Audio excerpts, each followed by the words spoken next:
ज्योतिर्लिंग वैद्यनाथ की कथा।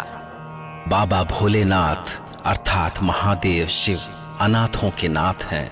ये अवघड़ दानी भी कहे जाते हैं। श्रद्धा पूर्वक जो भी इनके द्वार पर पहुंचता है उसकी सभी मनोकामनाएं पूरी होती हैं। झारखंड प्रांत में स्थित बाबा वैद्यनाथ का स्थान कुछ ऐसा ही है।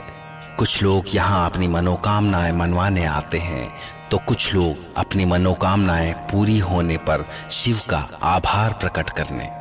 बाबा वैद्यनाथ की कृपा से पुत्र की प्राप्ति तो होती ही है।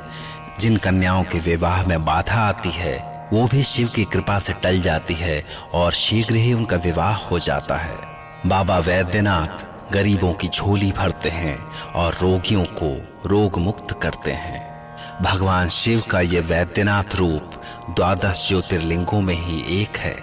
पौराणिक कथा के अनुसार ये वैद्यनाथ ज्योतिर्लिंग लंकापति रावण द्वारा यहाँ लाया गया था। रावण भगवान शंकर का परम भक्त था। शिव पुराण के अनुसार एक बार शिव को प्रसन्न करने के लिए वो हिमालय पर्वत पर जाकर शिव की कठोर तपस्या करने लगा। जब वर्षों तक तप करने के बाद भी भगवान शिव प्रसन्न नहीं हुए तो उसने उन्हें प्रसन्न करने के लिए अपने सिरों की आहुति देने का निश्चय किया। विधिवत पूजा करते हुए दशानन रावण ने एक एक करके अपने 9 सिरों को काटकर शिवलिंग पर चढ़ा दिया और जब वो अपना 10वां सिर काटने ही वाला था तभी भगवान शिव प्रकट हुए और रावण से वरदान मांगने के लिए कहा। रावण को जब इच्छित वरदान मिल गया तो उसने भगवान शिव से अनुरोध किया कि वो उन्हें लंका ले जाना चाहता है। इस पर शिव ने रावण से कहा कि वे उसके साथ नहीं जा सकते। हाँ, यदि वो चाहे तो शिवलिंग को ले जा सकता है। भगवान शिव ने उसे वो शिवलिंग ले जाने दिया जिसकी पूजा करते हुए उसने अपने 9 सिर भेंट किए थे। इस शिवलिंग को ले जाते समय शिव ने रावण से कहा, एक बात का ध्यान रखना दशानन, इस ज्योतिर्लिंग को रास्ते में कहीं भी मत रखना, अन्यथा वो वहीं पर स्थापित हो जाएगी। दरअसल भगवान शिव नहीं चाहते थे कि ये ज्योतिर्लिंग पाप की नगरी लंका में पहुंचे।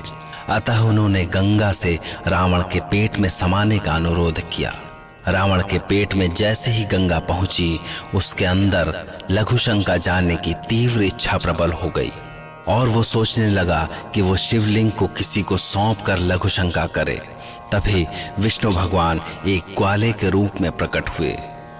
रावण ने उस ग्वाले को देखकर उसे शिवलिंग सौंप दी और उसे जमीन पर न रखने का निवेदन किया। पर गंगा के प्रभाव से रावण की लघुशंका समाप्त ही नहीं हो रही थी। ऐसे में उसे बहुत समय लग गया और वो बालक शिवलिंग को वहीं भूमि पर रखकर अंतर्ध्यान हो गया। रावण जब लौट कर आया तो उसने शिवलिंग को जमीन पर पड़ा हुआ देखकर अपना सिर पकड़ लिया। उसके लाख प्रयास करने के बाद भी शिवलिंग टस से मस नहीं हुआ और अंत में उसे खाली हाथ लंका लौटना पड़ा। तब देवी देवताओं ने उस ज्योतिर्लिंग की विधिवत स्थापना की। फिर कभी वर्षों बाद बैजनाथ नाम के एक व्यक्ति को पशु चराते समय उस शिवलिंग के दर्शन हुए और उसी के नाम से ये ज्योतिर्लिंग वैद्यनाथ के नाम से प्रसिद्ध हुआ। ऐसी मान्यता है कि वैद्यनाथ धाम के मंदिरों का निर्माण देवशिल्पी विश्वकर्मा ने किया था। ओम नमः शिवाय।